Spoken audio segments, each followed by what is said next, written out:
And we start with a Fox News alert. Angry anti-Trump liberals taking to the streets in major cities all across the country to protest President-elect Donald Trump's huge, massive victory. Rob Schmidt, he's live on the ground in the middle of one of these protests in the heart of New York City. Rob, what's going on?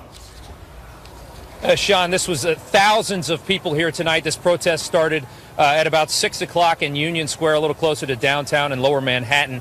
And it moved on up. If you look behind me here, you can see so many people right here outside of Trump Tower, right outside Donald Trump's address and his apartment. And they are very loud. They have been very angry, but they have been peaceful here tonight. But this was really a spectacle of the Never Trump movement. This was a spectacle of the Bernie Sanders supporters in large part, a lot of Hillary supporters out here as well. This was Black Lives Matter. This was a number of different movements all coming together in this sort of Never Trump kind of mentality, trying to take this back. They want a do-over from this election, frankly. And if you looked at it from the air, if we have any video of that, it was an impressive display through the rain, in the cold. They marched all the way from Union Square through Midtown, making a disaster of Midtown traffic. Thousands of people walking up here to Midtown and getting here right outside of Trump Tower. And we want to talk to one of these protesters here, a young lady named Daniela, and she's up here. And let me just ask you, first of all, this is a crowd that's very upset about what happened in the early morning hours. Actually, today, what we figured out from Election Day. What is it that has you so upset? I think what has me so upset is the fact that, you know, a lot of people feel victimized by Trump, and a lot of people don't understand and don't feel like, you know, that he represents them. That's why they're saying, not my president, not my president. Yeah. And they reject him as and they We're live on Fox News right now, brother. And they Give us 30 seconds. And they reject him, and that's the thing. The reason they reject they don't believe that he stands for them. And it's created a vacuum for people who do have these racist, sexist, bigot feelings, and it's created a vacuum for them to speak openly about it instead of coming together in love. They've been preaching love. This is the thing. And I can understand the anger at Donald Trump. A lot of people can understand some of the things he said have been very offensive. Who was it that you voted for, if you don't mind I ask? Well, I was a Sanders supporter. You were a Sanders supporter. But I did vote for Clinton. You did vote for Hillary Clinton. Yes. You know, I mean, Hillary Clinton had her own. Hey, Rob, let me ask you a question. A lot of baggage there, too, right? And hang on. Yeah, absolutely, but I feel that, tell me what politician has never had any kind of baggage? I mean, come on. What politician? And Sean here wants to ask a question. Sean, go Rob, ahead. I want to, all right, she voted for Hillary. Name 3 specific accomplishments of Hillary in her career that helped the American people. Okay, Sean wants to know, what are the accomplishments that you saw of Hillary Clinton over the 30 years or so she was in office that actually helped the American people? Trump supporter. Well, when I was a child, I was actually one of the people that benefit from her health care plan. So as a child, I was on that. Her health care plan never passed. I actually received health care from it never passed. Her initiative. So I think that was something that was really beneficial to me. Right. And I don't know. I don't see her as this demonized person, but. Okay, what else? Other than Chip, what else? What did you see? What inspired you to vote for Hillary Clinton, even though you were a Bernie Sanders supporter? Honestly, I really feel like it's just because if you look at the two, I feel like is more about, you know, speaking for people that can't be spoken for, instead of that, you know, that little group of people. And the anger out here, you think, is palpable. You could feel it in the air. Yeah, you could definitely feel it. And, you know, I just feel like these people are upset, you know, and they have a right to be upset. And, you know, the things that he said is, like I said, has created a vacuum for people to speak openly about things that really, honestly, instead of teaching tolerance and peace and love, you're teaching hate. Thank you so much, Danielle. Thank you so much. Very well said. And Sean, you know, out here tonight, if you watched any of the Kelly File right before your show, a lot of this was good, solid protest. That's the foundation of America. But a lot of it was nonsense. There's so many people here that just want to yell curse words and just want to, you know, hang from the rafters and just do stupid things. So, I mean, we had people bombarding us, jumping on us. We had our producer here, Marta, getting in a fight with a guy. It was just ridiculous. So it's important to people remember why people come out here and protest if you want to take it seriously. I think she did. The next time somebody says Hillary's health care plan helped them, you might want to remind them she never passed her health care plan. Anyway, Rob, thank you. Appreciate it. Good job. Tonight, the voice of you. We owe a debt of gratitude to you, the American people. It's now finally been heard. It's very loud. It's very clear. And at this very moment, because of all of you speaking so loudly, Washington, D.C., the establishment is terrified, and they should be. These people do not get what happened. I'm going to try to explain it to them. Now, the politicians, the pollsters, the elite media, the global elitists, they're all in shock from President-elect Donald Trump's historic victory yesterday. They said this would never happen. He didn't stand a chance in the Electoral College that voters in swing states wouldn't vote for Donald Trump. And guess what? They were all of them wrong, making this one of the greatest upsets in American political history. So the question is, let's help them understand how we got here. And so what did everybody miss? Peace, prosperity, right? They drive elections. And according to our Fox News poll that was released on Monday, 58% of you, the American people, said they're not satisfied with the direction of the country. And that number has been near or at that level or higher since 2009, since Obama became president. On top of that, we saw the exit polls from last night. It showed that a combined 72% of voters, that's you, are dissatisfied or angry with the federal government and how it's not working. Now, Donald Trump won 77% of those voters who said they're angry.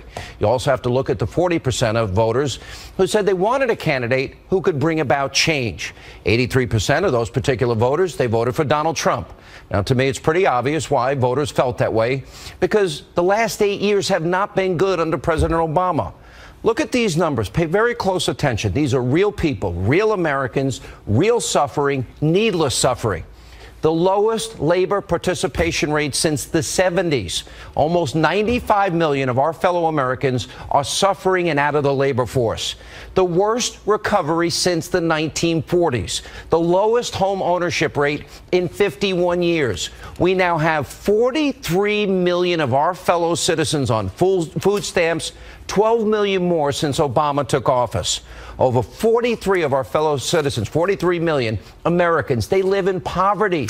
That's up over 8 million since Obama became president. Right now, we have 1 in 5 American families. They don't have a single member of their family in the labor force, in the workforce. And right now, 1 in 6 men between the ages of 18 and 34, prime working years, now they're either in jail, incarcerated, or living in mommy and daddy's basement out of work. And by the time President Obama leaves office, he will have accumulated more debt for this country than all 43 presidents before him combined. Now, everything that I just showed you, it isn't just the numbers. It's not government data. It's, for bureaucrats to say, oh, 43 million, okay, we'll look at that. These are our friends, our neighbors, our co-workers in some cases, real people, real Americans, real lives left behind. They are the forgotten people that Donald Trump has been talking about. He talked about the forgotten man, the forgotten American. Now, President Obama deserves a lot of the blame for this suffering, but so do the Republicans in Washington. They did nothing to stop Obama's agenda, even though they promised over and over again that they would. Republicans, at times, they were timid, they were afraid, they were spineless, they didn't want to take a stand. Republicans sat on their hands while President Obama exploded and doubled the national debt. Now, they have the enumerated power of the purse, but they refused to use it because they thought there would be political fallout and they may lose their jobs. Then you have the promise of Obamacare. Repeal, replace Obamacare. All right, well, that's one of the biggest lies ever told by government in American history. Remember, you like your doctor, you keep your doctor. Like your plan, you keep your plan. And on average, the American family is going to save $2,100 per year with Obamacare. A complete government failure, epic fail lie. The complete opposite happened. Millions of you lost your doctors. Millions lost your plans. Obamacare premiums have been surging by double digits. Even this year alone, many Americans have seen $5,200 increase in health care costs. On average, since Obamacare went in place, $4,100 increase per family. You didn't save any money. And some states are now seeing a 100% increase starting in 2017. Now, look, for example, in foreign policy. You got the Iranian nuclear deal. Americans, they're not stupid. Given the #1 state sponsor of terror, $150 billion, the ability to spin their own centrifuges, that's a really bad idea. And you don't pull out of Iraq for pure political purposes, ignoring the American lives, the blood, sweat, the treasure, the tears. These guys fought, bled, and died for cities like Fallujah and Ramadi and Tikrit and Baghdad and Mosul. They won those cities. And then because it wasn't politically expedient, they pulled these guys out after they had these hard-fought victories. And look at Syria. Everyone feels bad for the refugees, victims of a civil war. But if you come from a country or an area of the world that has values that conflict with our constitutional republic, then it might pose a danger to America if we let them come here. Look at Saudi Arabia. Women can't drive. Women need permission to work or to travel. Marital rape in some of these countries is not recognized, and marital beatings not recognized. Gays and lesbians can be killed and thrown off the tops of buildings. And of course, you can't build a church or a temple in a country like Saudi Arabia. Then there's Benghazi. Remember Hillary's failure? 600 separate requests for additional security before the attack. All of them ignored. 4 Americans died. It makes a big difference. Now, we failed the American soldiers, and I'm telling you that happened all from Washington. Let's look at African Americans in America today. And how many African Americans under Obama? What is the increase on food stamps? 58%. African Americans out of the labor force, up almost 20%. In Chicago, President Obama's hometown, over 3,800 people have been shot this year alone. And since Obama's been president, 3,656 people have been murdered in Chicago. And according to the Chicago Tribune, historical statistics now show 75% of those victims are African American. Has the Democratic Party helped these families out? Then on top of that, we've got a failed educational system, especially in inner city America. High school graduation rates are 9% lower for African American students than the national average, according to the most recent statistics. The high school dropout rate for African American students is also higher than the national average. The results should be much, much better that the U.S. is now ranked 4th in the world on per pupil spending, and it works out to be $11,600 per student. Despite the high spending, America ranks 17th in reading, 19th in science, and a whopping 26th in math. $11,600 a student? Donald Trump's going to send that money back to states, towns, municipalities, and then parents and local politicians can make those decisions. Also, you want to know what this election was about? Look at America's open borders. They're a mess, and they're not secure. And Americans knew that if Donald Trump actually builds that wall, then it's less likely that people will cross into the country. It'll also mean that Americans won't be competing with illegal immigrants for the few jobs that are available, driving down wages.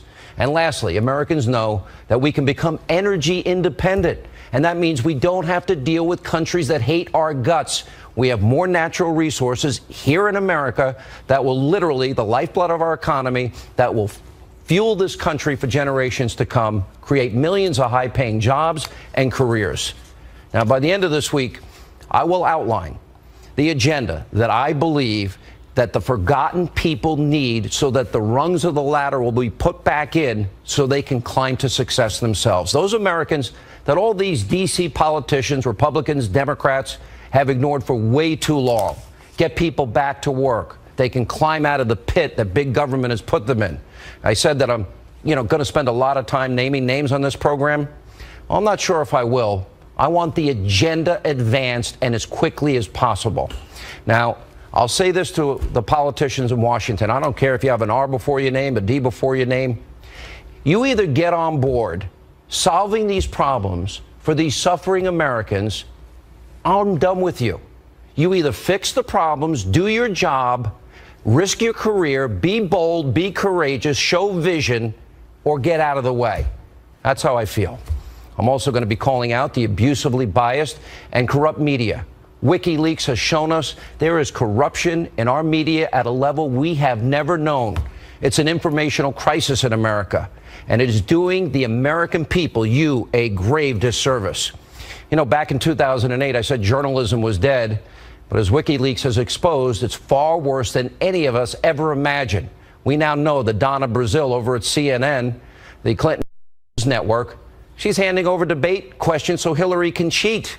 CNN is asking the DNC for questions that they should ask Donald Trump and Ted Cruz and Carly Fiorina during interviews.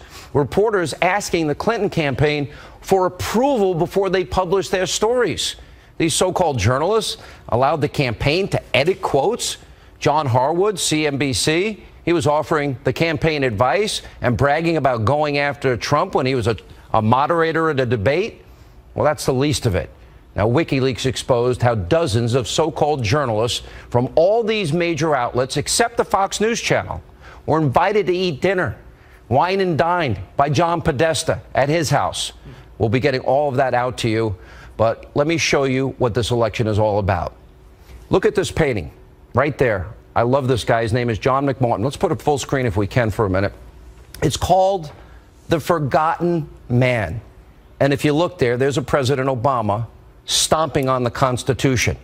And there's all the presidents, obviously before Donald Trump. And there's that guy on the bench sitting there, and he's the one that has been left out.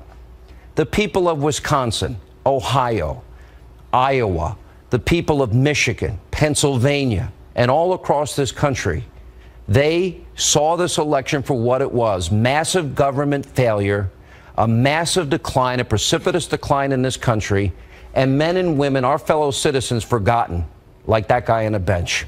That's what this is about. And Donald Trump, the outsider, says he's going to fix these problems, and we have to wish him well. That's what nobody saw in this historic election. You saw it. And coming up tonight, a lot to get to. We'll continue to monitor all these anti-Trump protests in several cities. We'll check in with Laura Ingraham, then later House Speaker Newt Gingrich. All of that and Monica Crowley and Herman Cain straight ahead.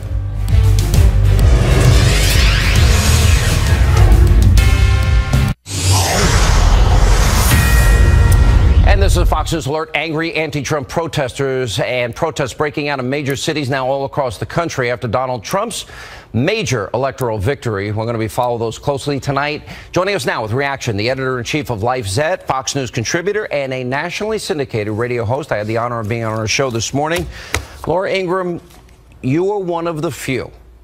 Monica Crowley, Herman Cain, Newt Gingrich is coming up. We saw the possibility, and so many of our colleagues, let's put it that way, were hoping upon hope that they'd be trashing us today. Why do you see this? Well, I went... Yeah, you what?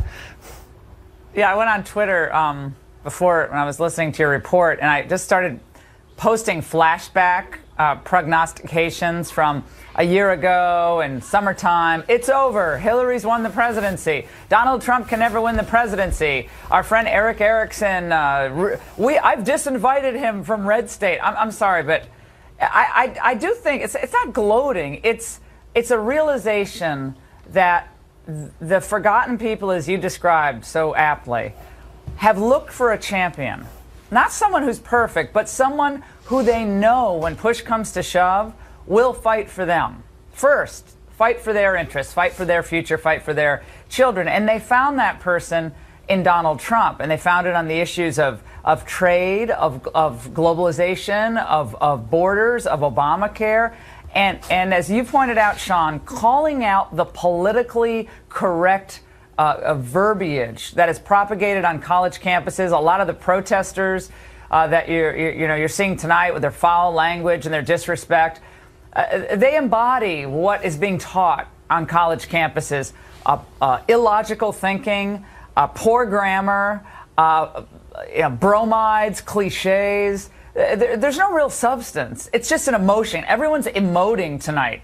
And as my deceased mother would have said, suck it up, Buttercup. It's not fun to lose, but not everybody gets a trophy. That's another falsehood that's been taught by the modern culture. So Trump held up a mirror to all these failures, and he called them out brashly sometimes. But it was invigorating for a lot of folks. We didn't know how it was going to end, but we thought that if these issues were put forward in a really bold way, he'd have a fighting chance against the Clintons, frankly, the Bushes, Hollywood, academia, and some of the GOP establishment here in Washington, D.C., and along with Hillary and all of her henchmen. And by golly, he did it. And I think we should learn a lot about just what people generally want, which is just a chance at a better life and less government. Those people are suffering needlessly, and they've been suffering for a long time. And you know, when you think of how bad things got in the last 8 years, nobody seemed to want to talk about that. You're right. Donald Trump went up against the Republican establishment, the Democratic establishment, the media establishment, the globalist establishment.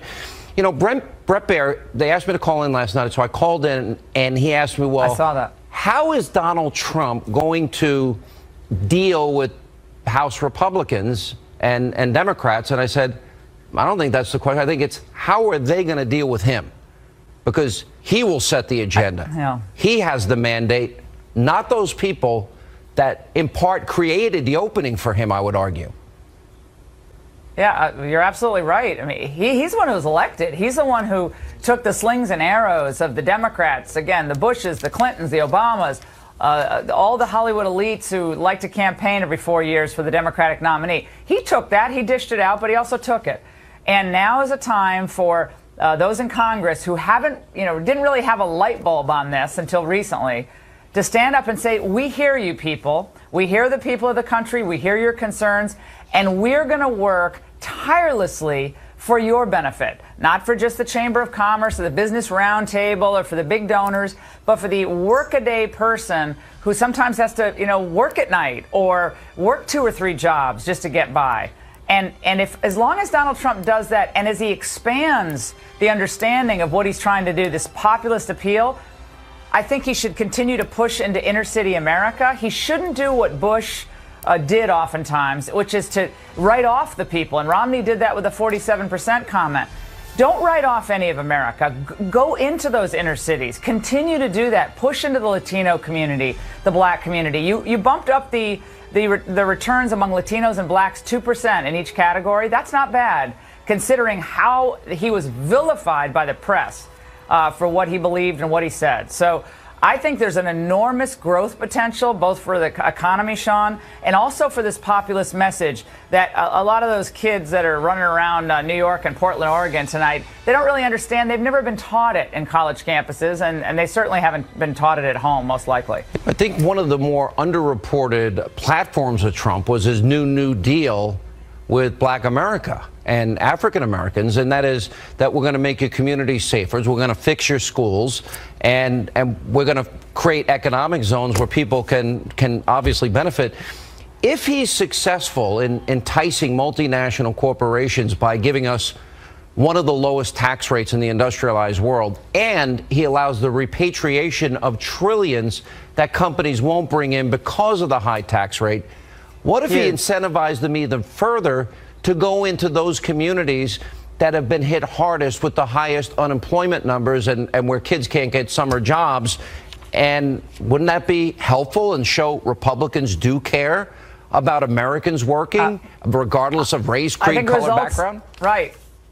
Sean, you're right. Results matter. And he won, even though the kids in the street don't really like it. They want to cause trouble. I get that. But he won. And now it's time to implement this agenda. We know the old ways haven't worked. We've piled up debt. You've cataloged this, by the way, better than anyone on television, night after night after night. What these failed ideas have done to middle-class Americans, people just entering the workforce, young people right out of college, you've cataloged it. It's devastating. These policies do not work. We have to try new policies. Trump campaigned on that. I hope everybody in Congress on the Republican side stands with him instead of fighting him. I mean, they didn't fight Obama on a lot of things. They shouldn't fight Trump on the issues that propelled him into the presidency. I hope we don't see that because we certainly didn't see that gusto in trying to roll back these executive orders of Obama or defund the Planned Parenthood. So I hope they certainly stand with him on these issues that you've hit every night. I think with the lower tax rates, Reagan did it, John F. Kennedy did it. Add to that a push towards energy independence, the Keystone Pipeline, fracking, natural gas, drilling oil. Yeah, new trade deals. Trade deals. Yeah, free and fair. I mean, this is an amazing country with magnificent people who want to work. They don't want to be slaves to the government. And if he implements this agenda, this will be a renaissance across America. And it's not going to be easy. It's going to be hard. But he's got to resist the idea of going into your cocoon. Keep doing what he did in Detroit and all across this country that drove the left crazy. Sean, now you know why it drove the left crazy. Because he's getting into their territory that they've dominated for so long. I'm very excited about the potential. I think there's a lot of potential and a lot of work to do. There's no doubt about it. A lot of Republicans will have to get on board or get out of the way. Laura, good to see you. Thank you. Exactly. Coming up, we'll continue to monitor all these anti-Trump protests across the country. And up next tonight. To all Republicans and Democrats and independents across this nation, I say it is time for us to come together as one united people. Donald Trump, after being elected the 45th president of the United States last night, calling for unity. We'll check in next with former Speaker of the House, Newt Gingrich, and up later, Monica Crowley, Herman Cain. They're here. That and more straight ahead.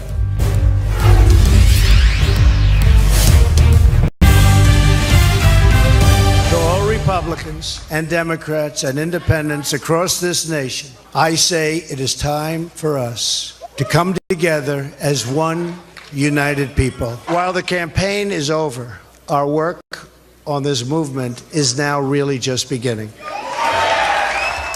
And that was President-elect Donald Trump last night after it was announced he will be the 45th president of the United States. Joining us now, best-selling author of the new book Treason, former Speaker of the House, Fox News contributor, big smile on his face, Newt Gingrich. There was a part of me today that really wanted to name names of those Republicans, those... all right, you're going to show yourself the bigger man.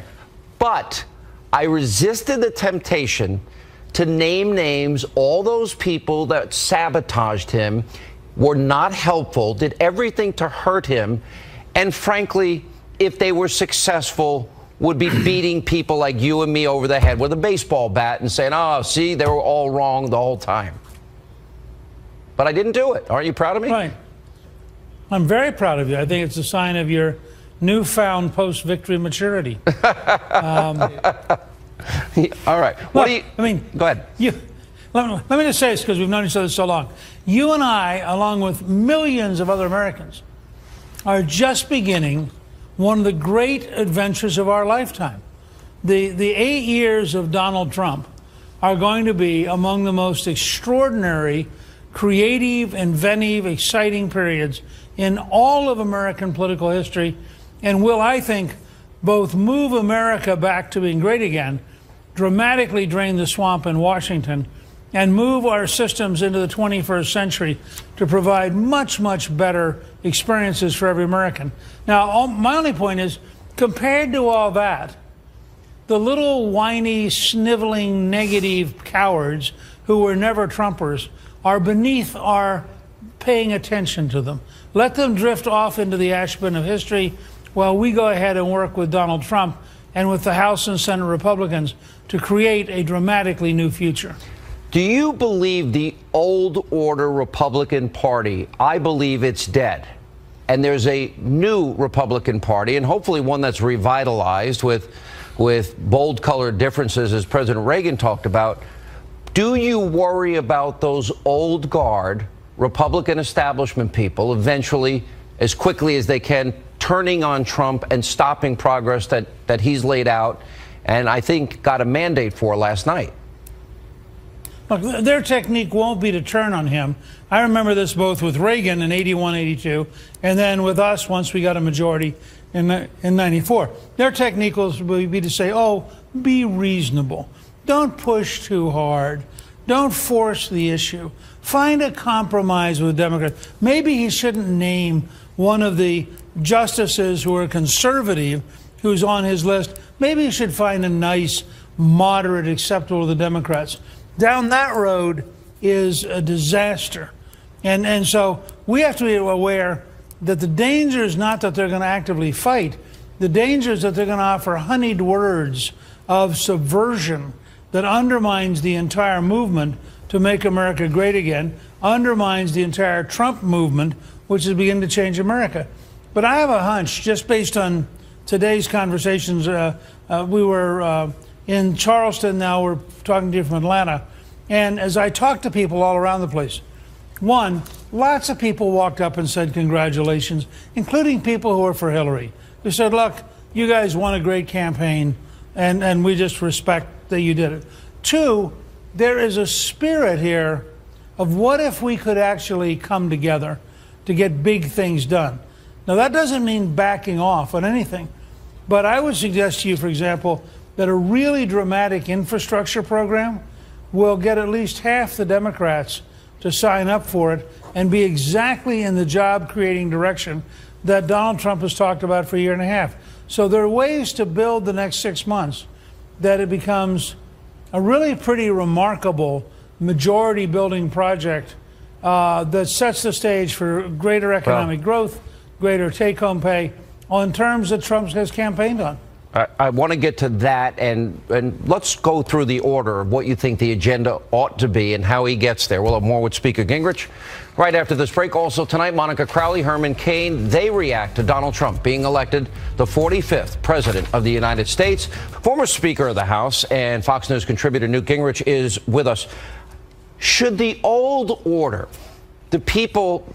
If you remember back in the primaries, the 65% of Republican voters that said they felt betrayed by their own party, does that old order, many of whom were reelected last night, did they deserve to hit the reset button and work with Trump? Or do you think that maybe there needs to be a restructuring? No, I think, first of all, the proof will be in the pudding. And so far, we have great comments from Mitch McConnell, who is the most important single person in the opening 30 or 45 days, because every single cabinet officer has to be approved by the Senate. And if you don't have the active, energetic support of the Senate leader, you ain't getting nothing done, and you're not going to have a cabinet. So I think Trump has got to be close to McConnell. McConnell, of course, has an enormous interest in ending the war against coal. And there are things that Trump can do on the very first day by repealing a variety of executive orders that will make McConnell very happy. So I think that could be a great relationship. Today, as you know, because you and I were emailing about it, Speaker Paul Ryan, speaking in Janesville, his hometown, gave a great ringing endorsement of Trump and said, look, this guy won the nomination in a remarkable way. He won the presidency decisively. He is the leader of our country and the leader of our party. And therefore, we all have an obligation to work with him. And you could not have asked for a more complete commitment to cooperate than you got from Paul Ryan. Now, that doesn't mean that guys who are as smart and as committed as McConnell and Ryan are going to roll over and do everything that, Donald Trump wants, nor, frankly, as conservatives, would we want the legislative branch to not exercise judgment and to not try to help improve legislation and improve ideas. But I'm very encouraged. There are going to be a handful of bitter enders who are saying, oh, I could never work with Trump. There are not going to be many of them, and they're all going to face a primary fight in 2018. There will also be a handful of people who are so pure that they can't be practical and work with Donald Trump. But I think it's a little hard coming out of this election to make the argument back home that you are more for change than Donald Trump, and therefore you can't work with him. So I think the Freedom Caucus types may in fact find themselves working with Trump and Ryan more than they thought they would. Well, that probably would be a good thing if personifies change. Yeah. If they're going to, open up energy independence and education back to the states, build a border wall, lower taxes, get the budget under control, those are all good things. If you were to advise Donald Trump, where does he go from here? How do you build this government? What's first on the agenda? Walk us through. Well, I think he's got to do two or three things in parallel. He has to reach out and create a good working relationship with McConnell and Ryan, because so much of his opening 90 days depends on a team effort. He has to think through, how bold does he want to be? Is he going to bring in a team to manage the federal government, or is he going to bring in a team to change the federal government? Those are very different conditions and have very different teams. Some people are obvious. I mean, you know that Rudy Giuliani is going to have a major role. You know that Senator Sessions is going to have a major role. I mean, these are people so integral to the campaign that they are bound to be close to Trump in a major position. Maybe but Newt for every Gingrich? other job out there, well, maybe in a particular way. But what you really want to think about is, are you bringing somebody in to manage the bureaucracy of the Veterans Administration, or are you bringing somebody in to profoundly change it? Now, those are two very different recruiting jobs. And I think things like that. The other thing I would say is that Trump needs to pick a limited initial set of really big changes that he wants to come in with, that defines the first 6 to 8 or 9 months of his presidency in domestic policy. One of them clearly is a big infrastructure bill. One of them has to be getting control of the southern border. You have a list, I know, that's very compelling and very powerful. And so all of which, by the way, came out of Trump's speeches. So it's not, it's not like we're suggesting new things. But I think that communicated to the team so all the House Republicans and the Senate Republicans understand, look, here's the next 90 or 100 days so they can get in the rhythm of doing that. That could really accelerate progress. I want to thank you, Mr. Speaker. You've been extraordinarily generous with your time, your insight. You put yourself out there on a limb, and I know you worked behind the scenes helping President-elect Trump, and I have a funny feeling you might be around him a lot. Just a guess on my part. I don't know. Good to see you, sir. Good to be with you. And coming up, Monica Crowley, Herman Cain, they'll weigh in. They'll also respond to the anti-Trump protests going on around the country and much more. And welcome back to Hannity. So tomorrow morning, President-elect Donald Trump will meet with President Obama at his new home. Well, coming in January, the White House, as they begin the transition of power. Joining us now, Fox News contributors Herman Cain, Monica Crowley, both were big Donald Trump supporters, and good for both of you. And you know what? Look, we all took a little heat, didn't we? A little heat, yes. Sean? We took a lot of heat. In fact, I was the first one a couple of weeks after Donald Trump made his announcement. You did. In June of 2015. You were. And I came on this network and I did radio with Don Imus and so many other people. And I said, stop laughing. Do not underestimate him. He can win the whole thing. And I mean, well, and here we are. Donald Trump is the president. Monica Crowley's with her. I have no idea what she's smoking, but I still like her. She's a nice girl. Herman, you took some heat too. I did. I went to 3 Donald Trump rallies, introduced him 3 times, and obviously I took some heat. But I didn't care because I wasn't looking at all of the BS that was being thrown at him.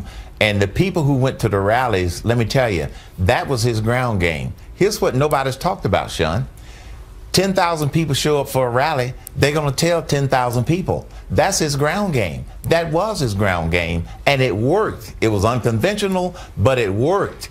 And I got to tell you, those people heard the substance of what he was talking about at those rallies, even though it wasn't reported and by on the way, nightly Herman, news. And then, or Monica, I'll go to you. And then they posted it on Facebook and Instagram and Twitter. He got more bang for his buck. I think he probably has spent less money than any presidential candidate in 50 years. He ran his campaign like a business, and he's going to run the country like a business too. Look, what we saw last night is the most astonishing political story, certainly of our lifetimes, maybe in the history of the Republic. This is a man who has never done this before, basically had no money in his campaign, and had a very skeletal campaign staff, and he pulled the whole thing off. One of the big reasons why he did was he spoke directly to the issues that affect the livelihoods of the American people: jobs, economic growth, illegal immigration.